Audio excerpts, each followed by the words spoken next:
दोस्तों आज मैं एक्सप्लेन करने वाला हूँ इसी साल आई एक horror zombie survival film apocalypse Z. तो दोस्तों अगर आपको इस तरह की ज़ॉम्बीज़ मूवी देखना पसंद है तो बने रहे इस वीडियो के आखिर तक।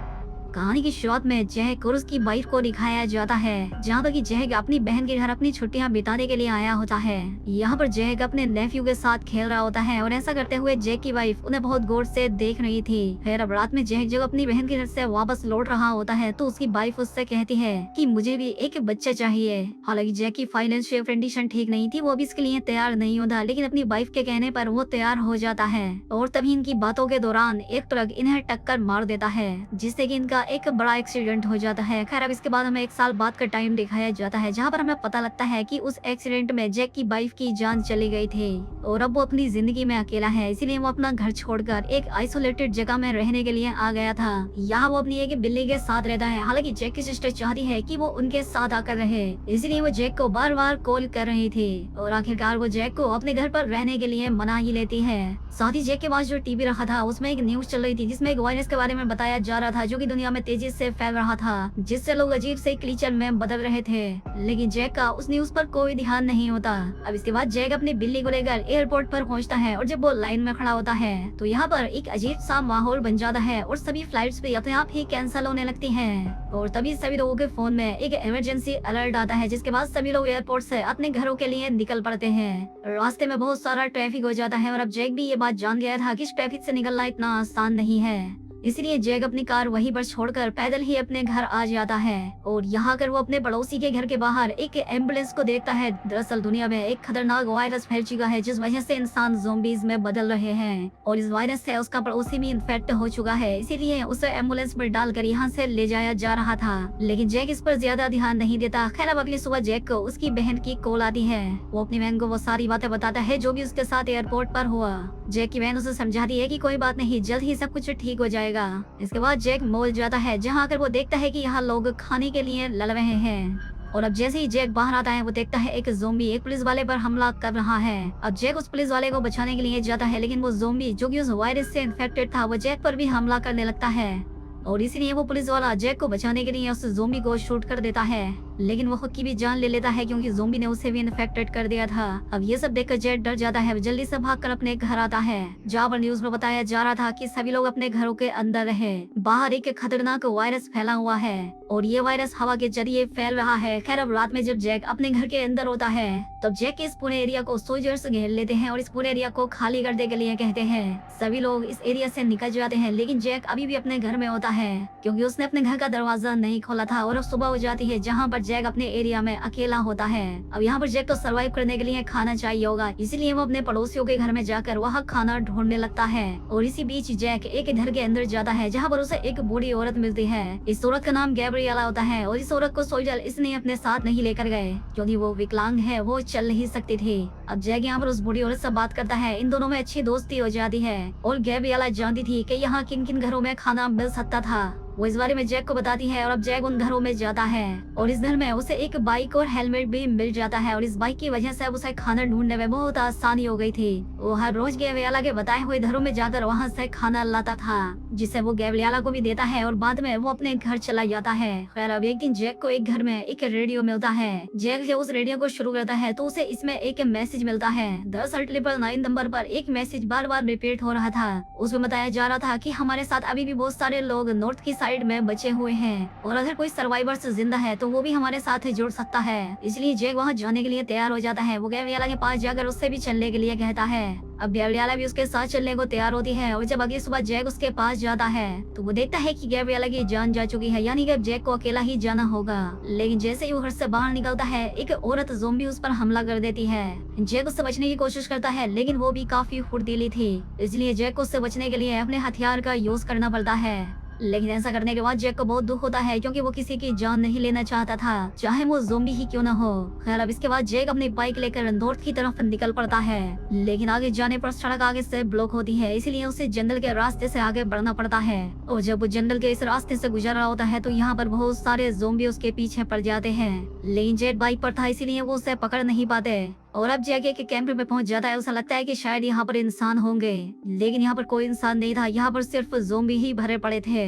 और ये सब ज़ोंबी अब जैक का पीछा करना शुरू कर देते हैं। इसीलिए जैक अपनी बाइक से नीचे गिर जाता है। वो जल्दी से उड़कर बाइक को स्टार्ट करने की कोशिश करता है, लेकिन अब उसकी बाइक भी स्टार्ट नहीं हो रही थी, जिस वजह से उसे अपनी कैट को अपने साथ लेकर यहाँ से पैदल ही भागना पड़ता है। अब वो भागता हुआ एक बोर्ड तक पहुँच जाता है। वो ज़ोंबी अभी भी उसका पीछा कर रहे थे। वो आगे जाकर बोर्ड के दरवाजे को बंद कर देता है, लेकिन उसके ग्लास को तोड़कर वो ज़ोंबी अंदर आने लगते हैं। इसलिए जल्दी से जैक मेन गेट को बंद करके उस जगह पर पहुंच जाता है जहाँ से कि वो बोट पर जा सकता था। लेकिन जैक जिस बोट से यहाँ से जाने वाला था वो किनारे पर नहीं थी, वो पानी के बीच में थी, और अब इसलिए जैक को तैरकर अपनी बोट तक जाना पड़ता है। लेकिन अंदर आकर जब जैक उस बोट को स्टार्ट करता है तो वो स्टार्ट नहीं होती। अब वो बोट को स्टार्ट करने के लिए चेक करने के लिए नीचे आता है तो वो देखता है कि यहाँ पर एक छोटा सा बच्चा था जो कि खुद भी ज़ोंबी बन चुका था। और अब कुछ ना होने पर जैक को एक छोटी बोट लेकर यहाँ से निकलना पड़ता है, लेकिन वो इस बोट से ज्यादा दूर तक नहीं जा सकता था। इसलिए अब उसे यहाँ पर रात हो जाती है और रात में उसे एक रोशनी दिखती है और तभी उसके सामने एक बोट आ जाती है जिसमें कुछ सर्वाइवर्स थे। ये सर्वाइवर्स दूसरे देश के थे। ये जैक को अपनी बोट में ले लेते हैं और इस बोट से ये लोग एक बड़े शिप तक जाते हैं जहाँ पर इन सब का बॉस होता है। उस आदमी को जैक की लैंग्वेज नहीं आती थी, इसलिए यहाँ पर एक विक्टर नाम का आदमी होता है। वो ट्रांसलेट करके उसे बताता है। वो यहाँ पर बॉस से झूठ बोल देता है कि जैक एक डॉक्टर है। दरअसल वो उसे बचाना चाहता था और ये वक्त ऐसा था जब डॉक्टर की हर किसी को जरूरत थी। इसलिए वो जैक को अपने साथ रुकने की परमिशन दे देते हैं। अगर रात में जैक जब आराम कर रहा होता है तभी वो बाहर देखता है, बाहर कुछ लोग बोट पर आए होते हैं जो की मदद मांग रहे होते हैं। खैर अब सुबह होने पर जैक बोट से बाहर आता है और वो यहाँ पर विक्टर से पूछता है कि कल रात जो लोग यहाँ मदद के लिए आए थे वो कहाँ पर है। लेकिन विक्टर उससे कहता है कि दोस्त यहाँ कोई नहीं आया था, शायद तुम्हें कोई गलत फहमी हुई थी, और अगर तुम यहाँ जिंदा रहना चाहते हो तो तुम अपना मुंह बिल्कुल मत खोलना यहाँ। अब विक्टर जैक को बॉस के पास लेकर जाता है और बॉस उससे पूछता है कि हमें जरूरत का मेडिकल का सामान कहाँ मिलेगा, जिसके बाद जैक उसे एक मैप पर निशान लगाकर बताता है कि हमें यहाँ जरूरत का सामान मिल सकता है। इसके बाद जैक बाहर आता है। वो यहाँ पर उस बोट को देखता है जिसमें रात वो लोग आए थे। यहाँ पर जैक समझ जाता है कि ये सभी लोग पायरेट्स हैं, लेकिन विक्टर इनमें से एक नहीं था, वो इनके जाल में फंसा हुआ था।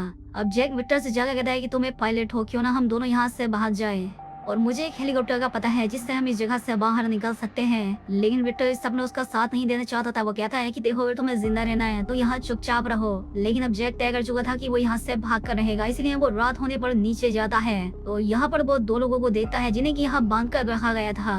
अब जैक इनकी जान बचाना चाहता था, इसीलिए वो इनके हाथ पैर खोल देता है। अब इनमें से एक आदमी डर के मारे चिल्लाना शुरू कर देता है, जिस वजह से बॉस का यहाँ एक आदमी आ जाता है। वो यहाँ कर जैक को गोली मारने ही वाला होता है कि तभी यहाँ पर विक्टर आकर उसकी जान बचा लेता है और बॉस के उस आदमी को मार देता है। इसके बाद ये दोनों के दोनों यहाँ से एक छोटी बोट से भाग निकलते हैं, लेकिन बॉस के लोग भी इस बारे में जान चुके थे। वो इनका पीछा करते हैं और इन पर फायरिंग भी करते हैं और एक गोली विक्टर को लगती है जिससे वो जख्मी हो जाता है। अब जैक जल्दी से किनारे पर आकर एक कार देखता है जिसमें वो विक्टर को बैठाकर उस जगह के लिए निकल जाता है जहाँ उसने एक हेलीकॉप्टर देखा था। लेकिन अब इस जगह पर हेलीकॉप्टर नहीं होता, इसलिए जैक विक्टर को लेकर हॉस्पिटल में आ जाता है क्योंकि वो जख्मी था। और जब वो हॉस्पिटल के अंदर जाता है तो इसे यहाँ कुछ बच्चों की आवाज सुनाई देती है। वो बच्चों को ढूंढने के लिए ऊपर जाता है।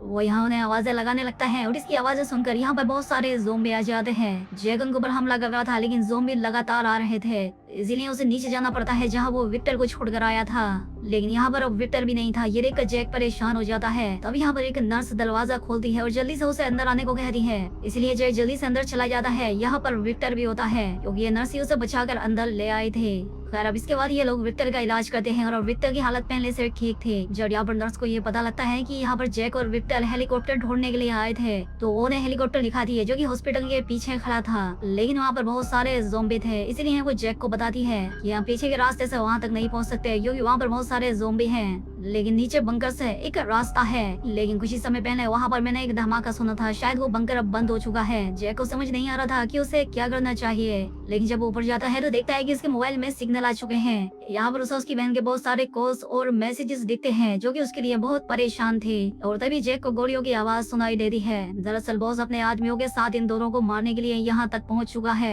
अब जैक नर्स से कहता है कि हमारे पास बंकर से निकलने के सिवाय दूसरा कोई रास्ता नहीं है, अब उसी रास्ते से हेलीकॉप्टर तक पहुँचना होगा। इसीलिए नर्स उसे बंकर का वो रास्ता दिखाती है जहाँ से जब ये लोग आगे बढ़ते हैं तो एक दरवाजा खोलने पर एक ज़ोंबी इन पर हमला करता है। जिस ज़ोंबी को ये लोग मार तो देते हैं, लेकिन वो नर्स की मोम को इन्फेक्टेड कर देता है। इसलिए वो इनसे कहती है कि मैं तुम्हारे साथ नहीं चल सकती, क्योंकि वो जानती थी कि वो भी अब जल्द ही ज़ोंबी बन जाएगी। इसलिए अब ये लोग नर्स की मोम को छोड़कर यहाँ से आगे बढ़ते हैं। तब यहाँ पर इन्हें बहुत सारे ज़ोंबी दिखते हैं जो कि सामने खड़े होते हैं, लेकिन ये लोग धीरे धीरे आगे बढ़ जाते हैं। लेकिन जैक एक बच्चे के साथ पीछे रह जाता है जिसे एक ज़ोंबी देख लेता है, तो वो खुद को और उस बच्चे को बचाने के लिए एक बॉक्स के अंदर चला जाता है। वही नर्स के साथ जो बच्चे थे वो अंदर जाकर अंदर से दरवाजा बंद कर लेते हैं। लेकिन यहाँ पर इनकी किस्मत अच्छी थी, यहाँ पर बॉस के लोग आ जाते हैं जो कि इन ज़ोंबीज को गोलियों से खत्म कर देते हैं। उन्हें पता नहीं होता कि यहाँ पर जैक, विक्टर, नर्स और कई सारे बच्चे भी हैं, इसलिए वो लोग यहाँ से चले जाते हैं। जिसके बाद ये लोग बाहर आते हैं। जैक बाहर देखता है, वहाँ पर बहुत सारे ज़ोंबी थे जो कि इन्हें आसानी से निकलने नहीं देंगे और अगर इन्हें हेलीकॉप्टर तक पहुंचना ही है तो इन्हें ज़ोंबी का सामना करते हुए वहां तक जाना होगा। इसीलिए यहाँ पर लोनी की जो टोलीज होती हैं उसे अपने चारों तरफ ये एक कवर बनाते हैं और ये लोग वहां से बाहर निकलने लगते हैं। ज़ोंबी इनकी आवाज सुनकर इन पर हमला करने आते हैं, लेकिन लोहे के उन कवर्स की वजह से वो इन्हें कोई नुकसान नहीं पहुंचा पाते। जल्द ही ये लोग उस जगह पर पहुंच जाते हैं जहाँ वो हेलीकॉप्टर खड़ा था। यहाँ पहुंचते के बाद ये लोग गेट को बंद कर देते हैं और अब ये लोग हेलीकॉप्टर में बैठ जाते हैं। लेकिन अब वो ज़ोंबी गेट के ऊपर से आना शुरू कर देते हैं, इसलिए जैक उन्हें रोकने के लिए नीचे जाता है और वही विक्टर उस हेलीकॉप्टर को स्टार्ट कर रहा था। और अब जैसे ही हेलीकॉप्टर स्टार्ट होता है, बॉस अपने लोगों के साथ यहाँ आ जाता है। वो विक्टर को हेलीकॉप्टर में देख लेता है। वो कहता है कि तुम सभी लोगों को हेलीकॉप्टर से नीचे उतरना होगा। दरअसल वो इनसे इनका हेलीकॉप्टर छीनना चाहता था और तभी विक्टर जैक को इशारा करता है। अब इशारा मिलते ही जैक उस गेट को खोल देता है जिसके पीछे बहुत सारे ज़ोंबीज थे। गेट के खुलते ही अंदर बहुत सारे ज़ोंबीज आ जाते हैं जो कि बॉस और उसके सभी लोगों के ऊपर हमला करके उनका सफाया कर देते हैं और जैक किसी तरह से ज़ोंबीज से बचता हुआ हेलीकॉप्टर तक पहुंच जाता है और ये सब के सब यहाँ से सेफली हेलीकॉप्टर से निकल जाते हैं। दरअसल जैक अब इन सभी बचे हुए लोगों को लेकर अपनी बहन के घर जा रहा था क्योंकि वहाँ पर अभी कोई भी ज़ोंबीज वायरस नहीं फैला था। उस वायरस ने वहाँ पर अपना कोई असर नहीं दिखाया था। लेकिन तभी जैक को उसकी बहन का कॉल आता है जो कि जैक से कहती है कि जैक तुम यहाँ पर बिल्कुल मत आना क्योंकि अब वहाँ पर भी वो ज़ोंबीज का वायरस फैल चुका था, यानी कि अब लोग वहाँ पर भी ज़ोंबी बनने लगे हैं। और तभी हम आसमान में दो फाइटर जेट्स को देखते हैं जो कि उसी तरफ जा रहे थे जहाँ पर की जैक की बहन रहती है। तो दोस्तों आपको क्या लगता है कि जैक किस तरह से इन लोगों को बचा पाएगा और किस तरह से वो फिर से अपनी बहन को बचाने के लिए जाएगा? जो भी आपकी इस बारे में राय है हमें कमेंट में बताएं। वीडियो अच्छी लगी हो तो वीडियो को लाइक करें और चैनल को सब्सक्राइब भी कर लें। मिलते हैं हमारी अगली शानदार वीडियो में।